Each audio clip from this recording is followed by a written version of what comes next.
Hello friend, मैं आज इस वीडियो में आप लोगों को क्लास 10 का वास्तविक संख्या फर्स्ट लेसन बताने वाला हूँ। 1.1 से लेकर 1.4 तक में जितने भी सवाल हैं वो सारे सवाल पर मैं डिस्कशन करूँगा। इसके पिछले वीडियो में मैंने आप लोगों को क्लास वाइज बताया था। अब मैं प्रत्येक क्लास का पहला चैप्टर का 1.1 से लेकर 1.4 तक का सारा सॉल्यूशन क्लियर करूंगा। सबसे पहले मैं वास्तविक संख्या का कुछ डिफिनेशन समझ लेता हूं, उसके बारे में जान लेता हूं। तो वास्तविक संख्या कहते हैं किसको? इसको समझने के लिए पहले परिमेय संख्या को समझना होगा। परिमेय संख्या क्या होती है? परिमेय संख्या किसे कहते हैं? परिमेय संख्या जिसे पी वाई क्यू के रूप में लिखा जाता है, जहाँ पी एवं क्यू पूर्णांक के रूप में होता है। बस ये दो बातें ध्यान रखनी है कि जहाँ पी और क्यू को पी बट्टे क्यू के रूप में किसी संख्या को लिखेंगे, और दूसरी बात पी और क्यू दोनों पूर्णांक के रूप में होना चाहिए। जैसे मैं बात करता हूँ यहाँ पर 3 की, तो 3 के नीचे में हम 1 डाल सकते हैं, तो ये हमारा हो जाएगा परिमेय संख्या। और ये पूर्णांक के रूप में पी भी एक पूर्णांक और क्यू भी एक पूर्णांक है। पूर्णांक हम किसको कहते हैं? पूर्णांक किसको कहेंगे? धनात्मक और ऋणात्मक के समुच्चय को।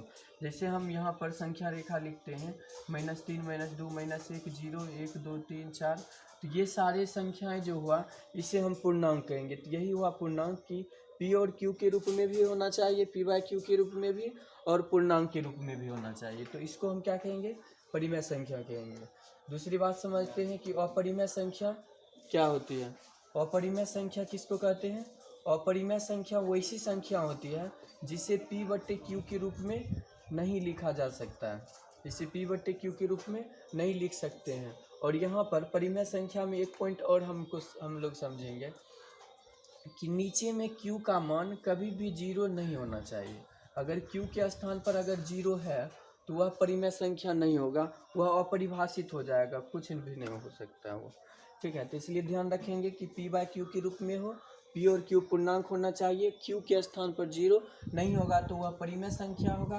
बाकी जो पी बाई क्यू के रूप में नहीं लिखा जाएगा उसे हम अपरिमेय संख्या कहेंगे। जैसे √5 को हम पी बाई क्यू के रूप में नहीं लिख सकते हैं। परंतु यदि √25 की बात करें तो √25 को हम पी बाई क्यू के रूप में लिख सकते हैं।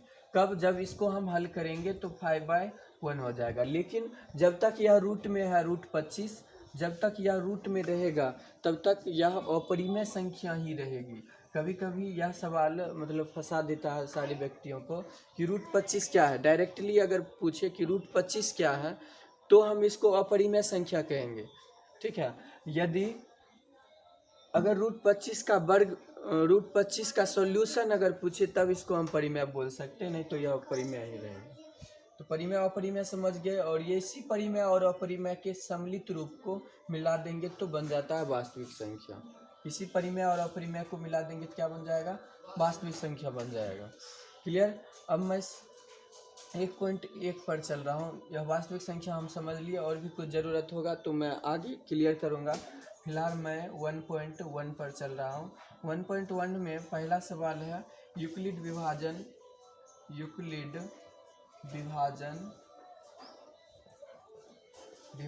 एल्गोरिथ्म। तो ये हम पढ़ेंगे। यूक्लिड विभाजन एल्गोरिथ्म क्या होता है? इसका सूत्र होता है A बराबर BQ प्लस R होता है। यूक्लिड विभाजन इसी को बोलते हैं। भाज्य बराबर भाज्य गुना भागफल जोड़ शेषफल। जो सवाल दिया रहेगा उसका HCF हम इस विधि से निकालेंगे तो वह यूक्लिड विभाजन एल्गोरिथ्म कहलाता है। जैसे आपका पहला सवाल इसमें मैं देख रहा हूँ यहाँ पर है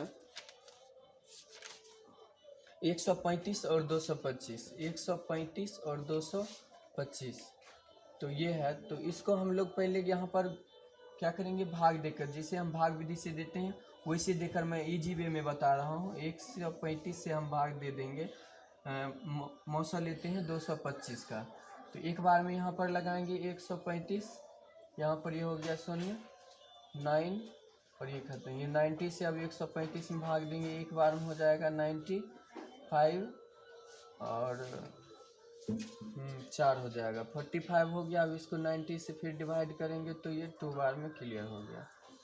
तो अब इसको हम किस प्रकार से लिखेंगे? A बराबर BQ प्लस R के रूप का।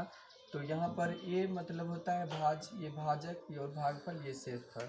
तो यहाँ पर ये हो गया भाज्य हो गया, ये बराबर ये हो गया 225 भाज्य, भाजक हो गया 135 गुना भागफल 1 है प्लस शेषफल यहाँ पर जो बच गया वो 90 हो गया। फिर से आगे मैं उसी प्रकार से इसमें करूँगा तो हो जाएगा 135 बराबर 90 इंटू 1 प्लस 45। फिर आगे मैं इसका लूँगा तो यहाँ पर हो जाएगा 90 बराबर 45 इंटू 2 प्लस 0। तो अब यहाँ पर हमारा शून्य जब आ जाता है, 0 आ जाता है, तो जो संख्या से हम लगाए हैं, जिस संख्या से लास्ट में डिवाइड करते हैं, वो हमारा HCF हो जाता है। तो हमारा HCF बराबर यहाँ पर हो जाएगा क्या 45। क्लियर, समझ में आया होगा। पहला सवाल इसी टाइप का है तीनों, तो आप लोग इसे बना लीजिएगा। दूसरा सवाल है फिर, दर्शाइए कोई भी धनात्मक विषम पूर्णांक 6q + 1 6q + 2 3 6q + 5 के रूप का होता है। तो ये इसे दर्शाने के लिए हम शॉर्ट वे में इसी प्रकार से यहाँ पर 6q दिल रहेगा, 6q + 1 या 6q + 5 कुछ भी दिल रहेगा। तो यहाँ पर 6 जो दिया रहेगा ना, इसको हम b मानेंगे, b बराबर मानेंगे 6, b बराबर मानेंगे 6। यहाँ पर r है, उसके बाद r है, मतलब सूत्र में क्या यूक्लिड विभाजन एल्गोरिथम क्या है BQ + R। तो यहाँ पर b बराबर हम 6 मानेंगे, q तो ऑलरेडी है, ये है यहाँ पर, मतलब इसी पर a बराबर BQ + R के रूप का ही इसको बैठाएंगे। तो a तो हमारा हो गया धनात्मक पूर्णांक हो गया, या कोई संख्या, a कोई संख्या हो गया, b बराबर हम 6 इसमें दिया है तो 6 हम मानेंगे। उसके बाद q तो यहाँ ये है, और r का मान r बराबर हम 1 ले सकते हैं, 2 लेंगे, 3 4 5 लेंगे। तो ऐसा हम करेंगे। तो यहाँ पर लिखेंगे फिर, माना पहला धनात्मक पूर्णांक, माना पहली धनात्मक पूर्णांक बराबर 6q + 1। इसी प्रकार से दूसरा हो जाएगा 6q + 2, तीसरा फिर हो जाएगा 6q + 3, फिर चौथा होगा 6q + 4, फिर पाँचवा होगा 6q + 5। तो हमको इसमें विषम कह रहा है, तो विषम हम लेंगे तो विषम होगा 1 3 और 5। तथा लास्ट में हम लिख देंगे कि 6q + 1 6q + 3 6q + 5 एक विषम पूर्णांक के रूप का होता है। यदि सम पूछता है इसी में, तो सम वाला जो संख्या रहता है वो सम वाला हम संख्या ले लेते। तो ये हमारा क्लियर हो गया इस प्रकार से। फिर इसी प्रकार से तीसरा कह रहा है कि अधिकतम संख्या ज्ञात करें। तो इसका हम HCF निकाल लेंगे तो ये क्लियर हो जाएगा 3 नंबर का। 4 नंबर में बता रहा हूँ, 4 और 5 नंबर। 4 नंबर यहाँ पर देख सकते हैं।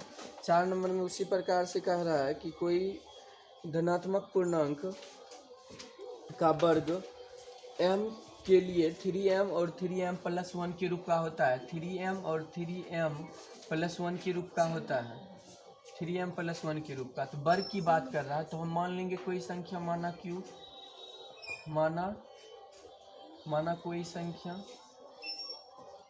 संख्या x, इसमें संकेत के रूप में दिया गया है आपके NCERT बुक में, तो वो देख सकते हैं। मानने के रूप में मैं सॉल्यूशन पर चल रहा हूँ, सॉल्यूशन इसका कैसे करेंगे, मानने की जो बात है वो संकेत में लिखा हुआ उसको लिख लीजिएगा। और सॉल्यूशन में करूँगा 3m का q करूँगा, q जब उसको मैं q मानूंगा, उसमें q के रूप में माना जाता है संकेत में, तो 3q का होल q हो जाएगा, 3 × 9 = 27 q का होल q हो जाएगा। यहाँ पर 3 कॉमन लेंगे तो यहाँ पर 9q का होल q हो जाएगा। तो 3 पूरे के स्थान पर m मान लेंगे, और जहाँ लिखेंगे, जहाँ m बराबर 9q² q का होल q।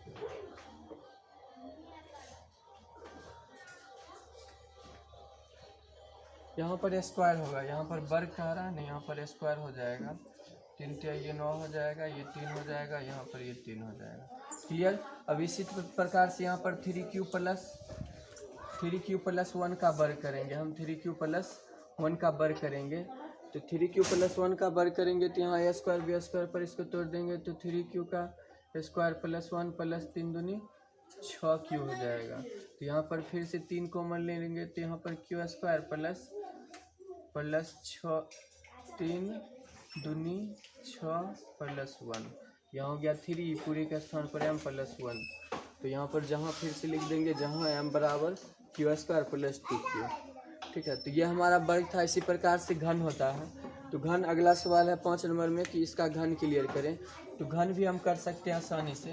तो इसमें घन का आता है, तो इसमें हम क्या लेंगे 9q का घन करेंगे, और इसके बाद 9q प्लस 1 है, प्लस 1 का घन करेंगे, और एक और है 9q प्लस 2, ये तीनों का घन करेंगे, और तीनों हमारा 9m और 9m प्लस 1 9m प्लस 8 का रूप का आ जाएगा, और इस प्रकार से हम इसको सॉल्व कर लेंगे।